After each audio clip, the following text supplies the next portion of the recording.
Cela devait être sa toute première visite officielle en tant que nouveau roi d'Angleterre et l'attente était grande autour de la venue de Charles III en France.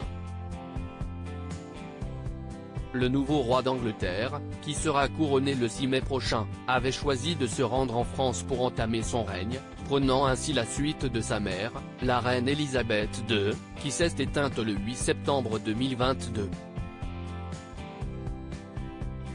Dans les faits, Charles III avait prévu de se rendre en France du dimanche 26 mars au mercredi 29 mars. Il devait notamment passer par Bordeaux et Paris, mais tout ceci est désormais de l'histoire ancienne, comme on vient tout juste de l'apprendre ce 24 mars.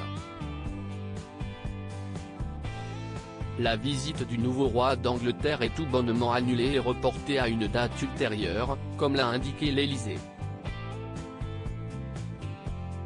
La raison est simple et elle concerne la situation actuelle en France et les nombreuses manifestations contre la réforme des retraites et compte tenu de l'annonce d'une nouvelle journée d'action nationale, le 28 mars prochain, la visite a été déplacée.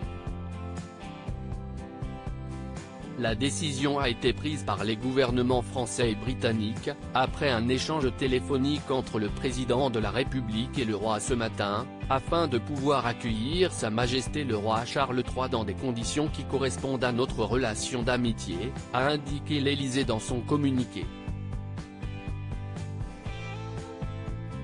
Pour l'heure, aucune date n'a été annoncée concernant une nouvelle visite de Charles III, mais cela devrait se produire dans les meilleurs délais, comme l'assure la présidence française. L'inquiétude montait depuis quelques jours déjà. Hier, des nouvelles mesures de sécurité avaient été annoncées et des changements étaient prévus concernant le voyage de Charles III. Le dîner prévu lundi soir au château de Versailles pourrait ne pas avoir lieu, informait BFM Télévision, mais devant la nouvelle journée d'action nationale prévue le 28 mars, la venue du nouveau roi d'Angleterre a été purement et simplement annulée. Un véritable coup de tonnerre et une très mauvaise image pour le gouvernement d'Emmanuel Macron à l'international.